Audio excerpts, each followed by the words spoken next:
Welcome back to Cinema Flicks Music Picks. I'm Davey, your host with the most, the beast with the least. Least we can do today is give you a brand new album review. Yes, indeed, brand new out today. And it is the debut album by, well, people who aren't making their debuts on albums, let's put it that way. So, very productive time for members of Blur. Damon has a new Gorillaz album coming out. I just reviewed last week the solo debut by Mr. Dave Rowntree, the drummer from Blur. So that was only last week. And then this week comes along the Waeve, which is Graham Coxon, of course, guitar player of Blur, and his collaboration with Rose Elinor Dougall, formerly of the Pipettes.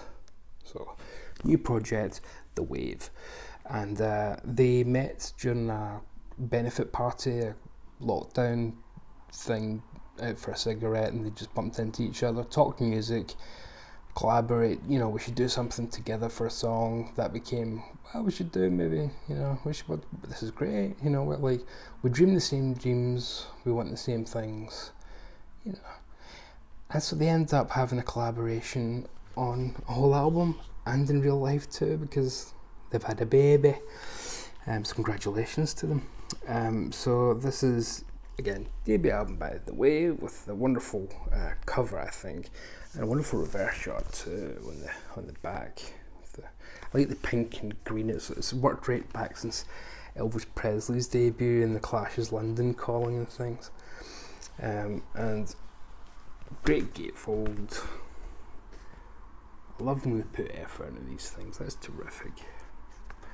And because I ordered direct from them, it comes, seems to happen all the time these days, signed by both Graham and Rose, which is lovely. Double records, and I believe it's on coloured vinyl. I don't know why I'm saying I believe. It is on coloured vinyl, it's on green vinyl. I've listened to it 5 times. And your sleeves give you more shots and with lyrics for the album as well. But yeah, it's on nice. It's kind of translucent green, but that won't show up too well with the light setting. This album, I'm just going to get out of the way. It's fantastic. Absolutely fantastic. I really enjoyed Dave Rowntree's album. Not to compare too much, just because we're in the same band, but and Blur are still together, of course. They're appearing again this summer. But this album is dense, it's interesting, it's fascinating, it's fun, not in a OTT way, but it's fun to listen to where it's going, because it never lets you settle down too much. It's introspective without being mournful, and crucially, it's not a COVID record, even though that's how they met. It's not a lockdown album. It's more about just universal themes, and the lyrics are fantastic, but nothing's too overtly personal or too protesty. It's an album that could have been pre-pandemic, which I appreciate, because so many albums that are coming out at the moment are responses to the last few years, which is fair enough, but I like that some artists are able to stay away from it. What we have is an album that doesn't just bend genres and meld them, it just completely ignores genres. It kind of says, if it sounds good, do it. If it works, we'll keep it in. If it doesn't, we'll lose it. So you've got a lot of synth pop. You've got, I guess, what you can just generally say is alternative and indie. But you've got really heavy droning guitars. You've got this kind of viola stuff. You've got orchestral. Graham plays a lot of sax on this. A lot of sax. But not always in a jazzy way. He uses it like, we'll go into it. There's krautrock, there's psych rock, there's a little bit of shoegaze at places, and there's definitely folk, which is more Rose's background with the Pipettes. So it's a licorice all sorts, and sometimes it jumps from one to the other in a beat. You know, it doesn't cool down and warm up again. It just poof, on a dime flips, which I love it. So I'll just pick out a few tracks. I mean, Kill Me Again is track 2, and that's where things get really synthy all of a sudden after the opener, which kind of Call You, which is much more of a... Kind of Call You is a good illustration of Rose given the kind of torch ballads, vocals. She's got a lovely, distinct voice. I don't mean to say it's masculine at all, but she's got a Morrissey-like phrasing. I'm only comparing the phrasing. She's got that great phrasing that he has as well. That's the only time you hear me praise Morrissey these days. But Kill Me Again follows up that wonderful opener with synth all of a sudden, and it's like listening to New Order. But then Graham will burst into this massive guitar solo, huge epic guitar solos on this album. Even if it's a low-key ballad for the first half, Graham might just burst out a massive guitar solo. And you'll start hearing the sax coming in on that as well. Over and Over is an epic...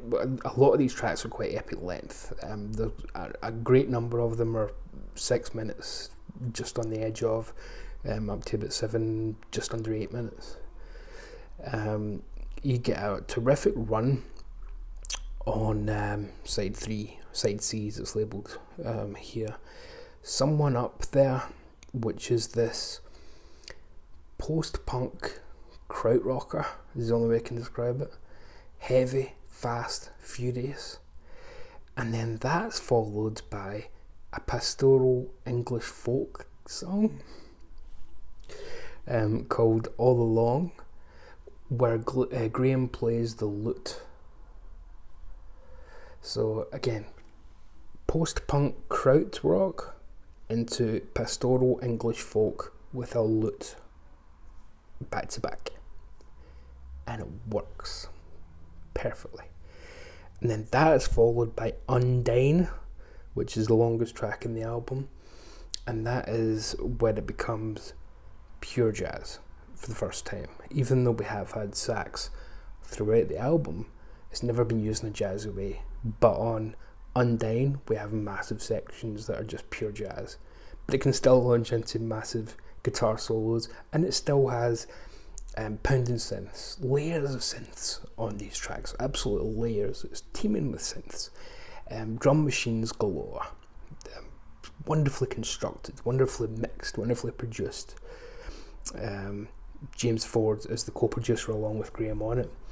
And then Alone and Free is the penultimate song on the record, and that kind of tees you up for the end, which is You're All I Want to Know.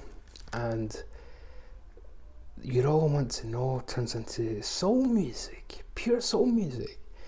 And that's where the duet, I mean, they have duetted quite a lot throughout this, but it's more been Rose sings the first part and then Graham comes in, or maybe they do a little bit of harmony here and harmony there.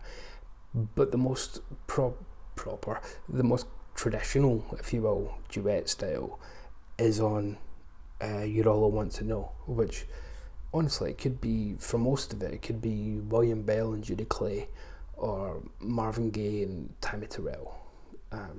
Not comparing their voices in the slightest, but what a wonderful, wonderful mix. Two voices that I would never put together in a million years. Again, Rose has this folk style, this great English style, very distinctive English style. It's not afternoon, it's afternoon, so sitting on an afternoon, you know, it's all that kind of pronunciation. And she's also got this kind of Nico-like quality in places as well.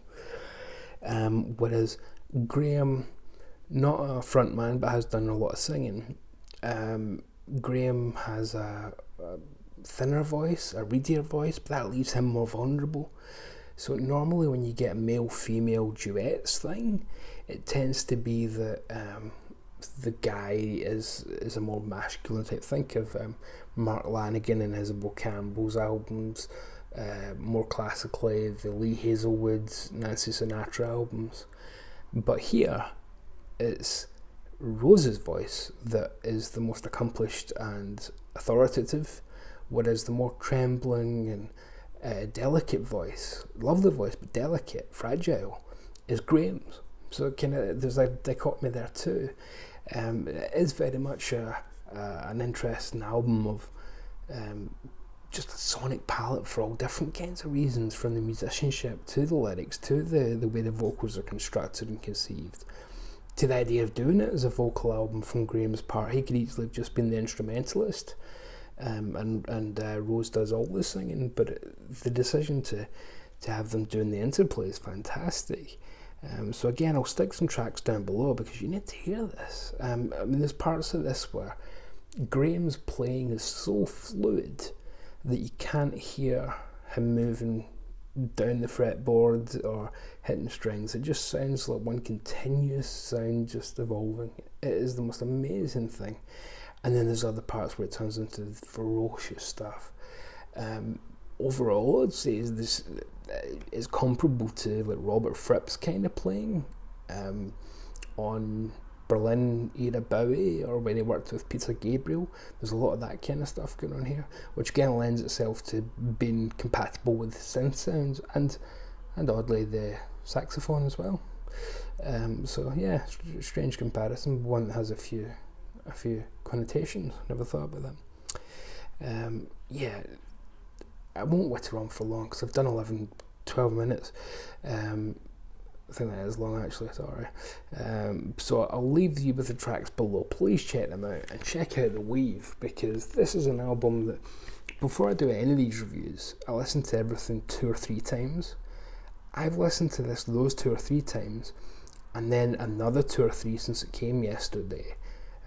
Benefits for and Dread came yesterday. Maybe another 2 or 3. So yeah, 6 times I've listened to most of these, and I keep discovering new things where I go, it's either a listen to it loud album with a good setup, or get the headphones out, because you will hear lots and lots of fascinating things. Again, it's a palette, it's dense, it's deep. It's not a reedy thin album at all. So yeah. Well, anyway, said I wouldn't talk much more, and I talked for another minute, usual on here. But listen, thanks very much, and stay very safe out there, and love and, well, mercy.